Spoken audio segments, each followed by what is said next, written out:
అదేదో సినిమాలో బ్రహ్మానందం గారి భార్యని ఏవిఎస్ తన భార్య అనుకొని కౌగలించుకుంటాడు.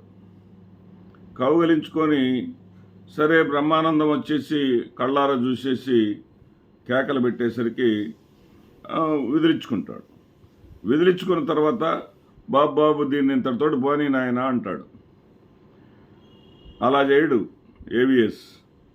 నాకు చాలా బాధగా ఉందండి, మీరు బాధపడుతున్నారండి, మీరు మానసికంగా ఇబ్బంది పడుతున్నారండి. నేను మీ ఆవిడని వాటేసుకోవటం తప్పేనండి, మీ ఆవిడని నేను వాటేసుకోవటం తప్పేనండి. ఒరే బాబు ఆపురా బాబు, నువ్వు దాన్ని గోల చేయబాకరా, నువ్వు వాటేసుకుంది నేను మాత్రమే చూశాను, నువ్వు ఈ 10 మందిలో వచ్చి చెప్తా ఉంటే నా పరువు పోతుందిరా బాబు అని బాధపడతాడు. అమరావతి మహిళల పరిస్థితి అలా అయింది ఈ రోజున.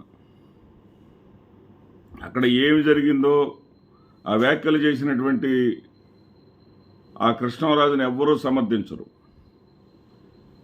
కృష్ణరాజు వ్యాఖ్యలని అన్నం తినేవాడు ఎవరు కూడా సమర్థించరు. మన ఛానల్ ద్వారా మనం కూడా ఖండించాం. అయితే దానిని రాజకీయ ప్రయోజనాల కోసం చంద్రబాబు నాయుడు గారు మొదలుకొని పవన్ కళ్యాణ్ గారు వరకు కూడా మొత్తం కూడా ఏ రకంగా అయితే అన్నారు అన్నారు అన్నారు అన్నారు అని చెప్పేసి అమరావతి ప్రాంతంలో ఉన్నటువంటి మహిళలని మరి కాస్త బాధకు గురి చేస్తూ ఉన్నారు. ఇది తప్పు, ఇది కరెక్ట్ కాదు. ఎంతవరకు తీసుకెళ్లారంటే దీన్ని సాక్షిని బ్యాన్ చేయాలి అనేంతవరకు తీసుకెళ్లారు. ఒకవేళ మీడియా హౌసెస్ని బ్యాన్ చేయవలసి వస్తే ముందుగా బ్యాన్ చేయవలసింది ఫేక్ న్యూస్ ఫ్యాక్టరీస్గా ముద్రపడినటువంటి సంస్థలు చాలా ఉన్నాయి ఈ రాష్ట్రంలో. సాక్షి అనే సంస్థ వచ్చిన తర్వాతే నాణ్యానికి రెండో వైపు ఈ రాష్ట్ర ప్రజలకు తెలుస్తూ ఉంది. అంతకుముందు వాళ్ళు ఆడిందే ఆట, పాడిందే పాట, వాళ్ళు రాసిందే రాజ్యం, వాళ్ళు చెప్పిందే చెల్లుబాటు. ప్రశ్నించటానికి ఒక గొంతుకు వచ్చింది సాక్షి రూపంలో. ఈ ఒక్క సాక్షి లేకపోతే మనం ఏదైనా చేయవచ్చు. ఈ సాక్షి అడ్డు తొలగిపోతే మనం ఏదైనా చేయవచ్చు. అంతే తప్ప ఇక్కడ కృష్ణరాజు గారి మీద పగో లేకపోతే కొమ్మినేని శ్రీనివాసరావు గారి మీద వ్యతిరేకతో కాదు. ఇక్కడ ఏంటంటే సాక్షి మూసివేత కావాలి. సాక్షి లేకపోతే ఇక్కడ ఒక్క విషయం గుర్తుపెట్టుకోండి, మనం ప్రజాస్వామ్య వ్యవస్థలో ఉన్నాం. జగన్మోహన్ రెడ్డి గారు ఏదైతే నాకు వ్యతిరేకంగా కొన్ని ఛానళ్ళు పనిచేస్తున్నాయి అని ఆయన చెప్పడం జరిగింది. ఆయన పరిపాలించిన 5 ఏళ్ల కాలంలో వాటిని మూసేయించగలిగాడా? వ్యతిరేకంగా పనిచేస్తున్నాయని ఓపెన్ మైండ్ తోటి నిర్భయంగా చెప్పాడు తప్ప వాటి మీద ఏమైనా చర్యలు తీసుకోగలిగాడా? ఎందుకు చర్యలు తీసుకోలేకపోయారు? ఏ సంస్థకైనా సరే రాజ్యాంగపరమైనటువంటి భద్రత ఉంటుంది, సెక్యూరిటీ ఉంటుంది. వాళ్ళు ఏదైనా సరే అనుచిత వ్యాఖ్యలో ఏవైనా చేస్తే వాటి మీద చర్యలు తీసుకునేటటువంటి హక్కు కోర్టులకు ఉంటుంది. కానీ ఆ సంస్థనే మూసివేసి ఆ సంస్థలో పనిచేసేటటువంటి ఉద్యోగులని రోడ్డు పాలు చేసేటటువంటి పరిస్థితి మాత్రం ఉండదు. కానీ వీళ్ళ టార్గెట్ ఏంటంటే సాక్షి. ఆవిడెవరో రేణుకా చౌదరి, ఏం పుట్టక పుట్టిందో అర్థం కాదు. మహిళలను అంటే అన్నారంటారు. జగన్మోహన్ రెడ్డి గారు పుట్టిన వెంటనే విజయమ్మ గారు గొంతు నిలిమి చంపేసి ఉండాల్సింది, దరిద్రం పోయేదని అంటుంది. అది మహిళలను అవమానించడం కాదా? అది మహిళల్ని ఇబ్బంది పెట్టడం కాదా? దాని మీద చర్చ పెట్టేటటువంటి దమ్ముందా మీకు? దాని మీద చర్చ పెట్టేటటువంటి ధైర్యం ఉందా మీకు? ఒక మహిళ తన బిడ్డను పుట్టిన వెంటనే గొంతు నిలిమి చంపేయాలని పార్లమెంటరీ సభ్యురాలుగా ఉన్నటువంటి ఒక ఆవిడ అనుచిత వ్యాఖ్యలు చేయటం దుర్మార్గం, అన్యాయం, సభ్యత కాదు అని మాట్లాడేటటువంటి చర్చ పెట్టేటటువంటి దమ్ము, ధైర్యం ఈ ఛానల్కి, ఫేక్ న్యూస్ ఫ్యాక్టరీస్కి ఉందా?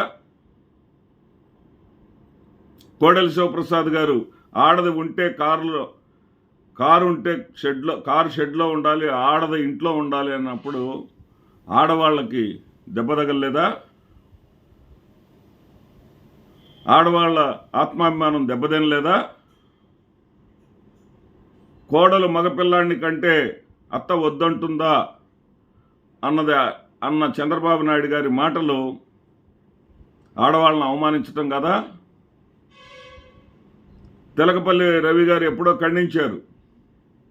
ఏంటి అసలు సెక్స్ వర్కర్లకు లైసెన్స్ ఇస్తే పోతుందేమోనని నేను ఆలోచిస్తున్నానని చెప్పి చంద్రబాబు నాయుడు గారు అన్న మాటలు సెక్స్ వర్కర్లని అంటే ఆ సెక్స్ వ్యాప్తిని ప్రమోట్ చేయటం కదా? దాని మీద డిబేట్ పెట్టేటటువంటి దమ్ము, ధైర్యం మీకుందా? దాని మీద మీరు డిబేట్ పెట్టగలరా? ఈ కూటమి ప్రభుత్వం అధికారంలోకి వచ్చిన తర్వాత 188 అత్యాచారాలు జరిగినాయి.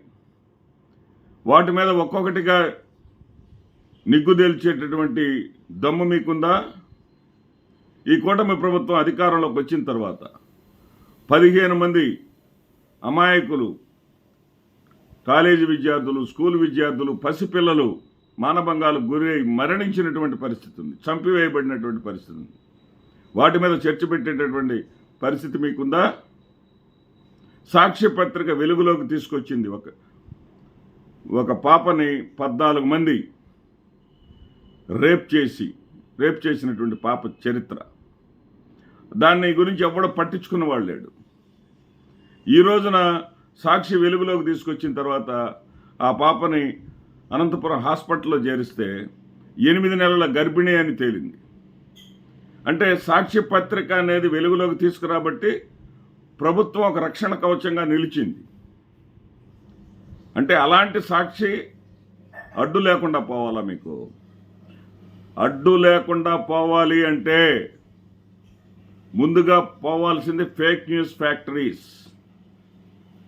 ఈ రాష్ట్రంలో పెట్టుబడులు రాకుండా పెట్టుబడులను అడ్డుకుంటున్నారు అని తప్పుడు ప్రచారం చేసినటువంటి ఫేక్ న్యూస్ ఫ్యాక్టరీస్ ముందు మూసేయాలి.